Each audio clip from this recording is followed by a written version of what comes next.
کتنے بھی گنہگار بن جاؤ ہمارے دربار سے دور نہ ہونا. اس کو لنک کروں گا امام رضا کی روایت سے. امام فرماتے ہیں جب بھی تجھے کوئی مسئلہ اور مشکل ہو ہم اہل بیت کی طرف آنا, ہم سے باتیں کرنا. ایک ہے اللہ کو اہل بیت کا وسیلہ دینا, ایک ہے اللہ سے مانگنا, یہ دو الگ چیزیں ہیں. فرمایا توکل کیا کر, جب بھی مصیبت میں پڑ خدا سے مانگ اور اہل بیت کا واسطہ دیا کر. تو امام فرماتے ہیں جب بھی مشکل میں پڑو ہمارے پاس. کتنے پیارے جملے میرے آخری امام نے فرمائے. امام فرماتے ہیں اگر امام سمجھ کے ہم سے گھبراتا ہے باتیں کرنے میں, یہ مولا ہے کیا بتاؤں امام کو, مولا میں نے یہ گناہ کیا.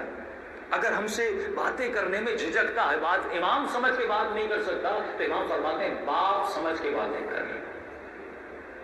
اگر باپ سمجھ کے بھی بات نہیں کر سکتا تو بھائی سمجھ کے بات کر. اگر بھائی سمجھ کے بھی بات نہیں کر سکتا, اے مومن ہم تمہارے دوست ہیں, دوست سمجھ کے باتیں کر. یہ اتنے درجات, یعنی امام فرماتے ہیں بات کر, ہم سے دور نہ جاؤ, یہ دوری تمہیں فنا کر دے گی. دیکھو کتنے لوگ فنا ہو گئے, گناہوں میں چلے گئے کیونکہ اہل بیت سے دور ہو گئے. تو قرب اہل بیت کو حاصل کر, تو یہ قرب باتیں کرنے سے پیدا ہوگا. اے مومن تو 24 گھنٹے میں اپنے امام سے کتنی باتیں کرتا ہے, اپنے امام زمانہ سے کتنی باتیں کرتا ہے, اپنے امام اپنے خدا سے کتنی باتیں کرتا ہے. جتنی تو لوگوں سے باتیں کرتا ہے وہ سب پہ باتیں کرتا ہے, کتنے منٹ تو اپنے خدا سے باتیں کرتا ہے. تو فرمایا کوئی امام موسیٰ کاظم کے بچوں میں سے تھا, لیکن وہ 11 امام کے پاس جاتا نہیں تھا. ایک مرتبہ تنگ دوست ہو گئے, ماں یعنی بیٹا اور باپ. باپ کو ضرورت تھی 300 درہم کی, بیٹے کو ضرورت تھی 500 درہم کی. تو انہوں نے کہا ہم اتنے تنگ دست و فقیر ہیں. تو باپ نے کہا کہ چلو امام حسن عسکری کے پاس چلتے ہیں. کہا آج تک نہیں گئے, کیا جا کر کہیں گے. کہا امام وقت ہے, ضرورت پڑے تو مولا کے پاس جانا پڑتا ہے. دونوں اٹھ کے آئے, کئی سالوں کے بعد امام سے ملنے آئے, جیسے مولا کی خدمت میں آئے, کیونکہ سطحی نگر تھے, امام کی معرفت نہیں تھی. جب بھی مشکل میں پڑو چولی اللہ کی دربار میں پھیلا نہ کرو, اہل بیت کا واسطہ دیا کرو, کسی ایرے غیرے کے در پہ نہ جایا کرو. ہمیشہ خدا کی یہ توکل بڑی نعمت ہے کہ بندہ توکل کو توڑتا ہے, فوراً اس کے پاس بھیک کا ہاتھ پھیلاتا ہے. خدا سے مدد مانگو, اہل بیت کا واسطہ ہو. وَمَن يَتَوَكَّلْ عَلَى اللَّهِ فَهُوَ حَسْبُهُ, اللہ کا وعدہ ہے جو توکل کرتا ہے میں اس کا محاسبہ کرتا ہوں, میں اس کے لیے دروازوں کو کھولتا ہوں, میں اس کے لیے مشکل کشائی کے دروازے کھولتا ہوں. لیکن تم میں توکل نہیں ہے. پر میں جیسے امام کے در پہ آیا اور ابھی امام کی محفل میں بیٹھے, میرے 11ویں امام نے فرمایا اتنے سالوں سے تجھے مشکل تھی, تو آج کیوں آنا. کہ مولا شرمندہ ہو رہے تھے, آج بھی بڑے تنگ دست ہو گئے. کہ جب اتنی مشکل پڑی پھر ہمارے در پر آئے ہو, پہلے آ جاتے. ایک مرتبہ امام نے غلام کو آواز دی اور جتنا ان کے دل میں تھا, مثلا باپ کو 300 چاہیے تھے, بیٹے کو 500, امام نے اس کو 300 دیے اور بیٹے کو 500 دیے. کہ یہ یاد رکھنا کبھی بھی اپنے امام کے در سے دور نہ ہونا. ایک مرتبہ راوی کہتا ہے کہ گلی سے ایک مومن آ رہا تھا, اس کی وہ شرابی تھا, ہاتھ میں شراب کا پیالہ تھا, گلی پتلی تھی. دیکھا آگے سے امام تشریف لا رہے ہیں.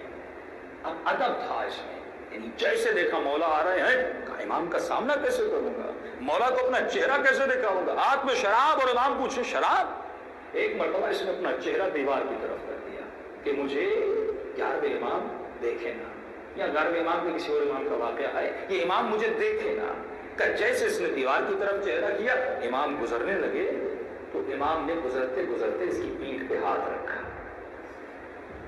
جملہ کہا کہ اپنے امام کو پیٹھ دے کر کھڑا ہے. بے ادبی ہے, اپنے امام کو پیٹھ دے کر کھڑا ہے. اس نے شرمندگی سے فوراً کہا مولا میں نے آپ کو دیکھا نہیں تھا, گلی پتلی تھی, میں نے کہا تھوڑا ایسے کھڑا ہو جاؤ تاکہ آپ آسانی سے گزر جائیں. فوراً امام نے کہا, امام نے حق ہے. امام نے کہا ہم دلوں کے رازوں کو جانتے ہیں, تیرے ہاتھ میں کیا ہے. جھوٹ بولا. کیا بتاتا مولا, میں آپ کا شیعہ اور شرابی, میں شراب لے کر جا رہا ہوں. کہ مولا دودھ ہے. امام نے کہا دودھ, ہاں.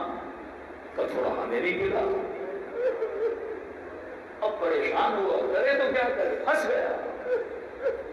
حکم امام تھا, کہتا اس نے اس پیالے کو امام کے ہاتھوں میں اتارنا شروع کیا. کہتا میں نے تعجب سے دیکھا, تھی شراب, لیکن جیسے امام نے کہا دودھ ملا, وہ دودھ میں بدل گیا. میں بہت پریشان ہوا. جاتے جاتے امام نے کہا کتنے بھی گنہگار کیوں نہ ہو لیکن کبھی بھی اپنا چہرہ ان سے پھیرا نہ کرو. بدترین وسوسہ شیطان کا یہ ہے کہ کہتا ہے یہ تسلسل ہو، یہ مومنین کے وجود میں زلزلہ پیدا کرتا ہے. ارے تو گنہگار ہے، اہل بیت کے در پہ جا کے کیا کرے گا؟ تو خطاکار ہے، تجھے نہیں معاف کریں گے، تم نے بہت بڑے گناہ کیے، نہیں معاف کریں گے. واللہ اعلان فرماتے ہیں، فرمایا اللہ کی آواز آتی ہے اے میرے گنہگار بندے، مجھے تمہارے رونے کی آواز اپنے ملائکوں کے تسبیح سے زیادہ پسند ہے. تو آ تو صحیح، یہ در ہے اسی لیے تاکہ تو ارتقاء وجود پائے. لیکن آج جوان کتنے گناہوں میں گرے ہوئے، معاشرہ کتنے گناہوں میں گرا ہے. آج مومن کی شادی ایسی ہے جس میں امام زمانہ ہے. کسی مومن نے مجھے کہا مولانا ہم کیسے بنیں، جب ہم پھنس جاتے ہیں تو ہم کیا کریں؟ کوئی کام کرنے پر آتے سمجھ نہیں آتی یہ کام صحیح ہے یا غلط ہے. کسی محفل میں جاتے سمجھ نہیں آتی اس محفل میں جائیں کہ نہ جائیں. یعنی کا سمپل سا فارمولہ اس پہ عمل کرو. اگر کسی شادی میں جانا ہے تو یہ سوچو کہ امام زمانہ اس شادی میں جاتے ہیں. اگر کوئی بزنس کرنا ہے، جاب کرنی ہے، کسی سے دوستی کرنی ہے، یہ ماحول ہے جو آپ کو تباہ کرتا ہے. کربلا ایک ماحول تھا جو آپ کو بناتا ہے. کیا ہوتا ہے آپ 3 دن کربلا جاتے ہیں وجود بدل جاتا ہے، عجیب سی نورانیت آپ کے دل میں آ جاتی ہے. ماحول ایسا ہے یخرجہم من الظلمات الی النور، خدا اندھیروں سے نکال کر جب نور میں لاتا ہے تو وجود نورانی ہو جاتا ہے. ہم اپنا ماحول بنا. غلط دوستی سے بچ، رفیق بد، غلط دوست تجھے جہنمی بنا دیتا ہے.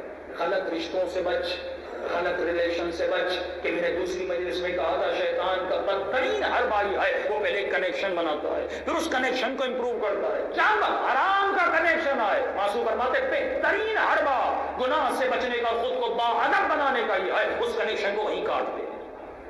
یعنی گناہ کے خیال کو اپنے ذہن میں موت دے. کبھی مشکل میں نہیں پڑو گے. لیکن یہ معصوم کی بات یاد رکھیے، واللہ میرے چھٹے امام کی بات یاد رکھیے. امام فرماتے گناہ حسرت کے علاوہ کچھ بھی دل میں پیدا نہیں کرتا.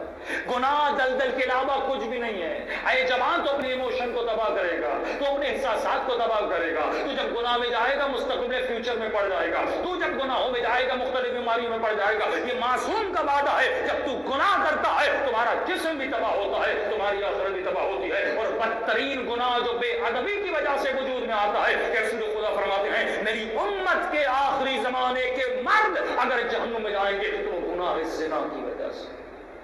اور اس گناہ کی ابتدا آنکھوں سے ہوتی ہے. یہ زنا آنکھ سے شروع ہوتی ہے اور اعضاء نکاح تک جا کر پہنچتی ہے. پر میں امت کے کوئی عذاب نہیں ہے تو کیا ہے؟ سال میں 7 لاکھ کے قریب لوگ اسی زنا کی وجہ سے، مختلف بیماریاں آ گئی ہیں دنیا میں، HIV ایڈز HPV مختلف بیماریاں، ان کی وجہ سے انسان کہاں جاتا ہے؟ بدبخت ہو جاتا ہے. خسرت دنیا جسم کو بھی تباہ کرتا ہے اور آخرت کو تباہ کرتا ہے. فرمایا تمہارا مقام بہت تو چنا ہوا ہے. یہ بات یاد رکھیے کہ ہمارے شیعوں کو ہماری بچی ہوئی مٹی سے بنایا گیا ہے. تم منتخب شدہ ہے. اگر مجلس میں آتا ہے تمہارا انتخاب ہوا ہے.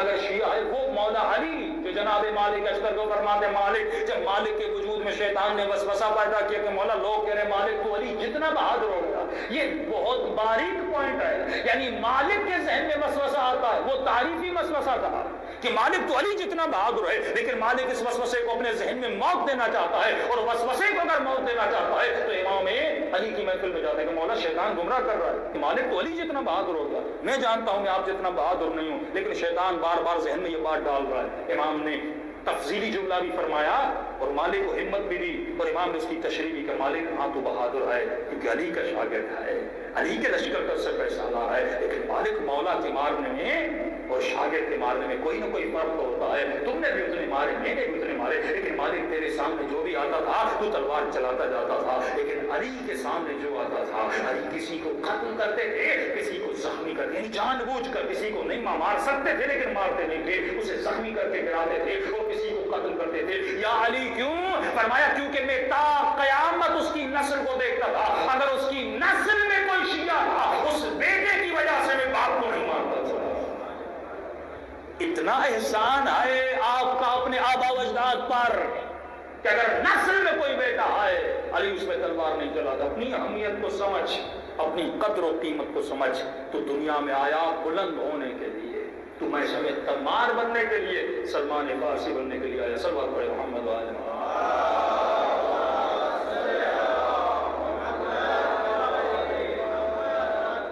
بہت ضروری ہے کہ انسان اپنے وجود میں اس ادب کو بنائے.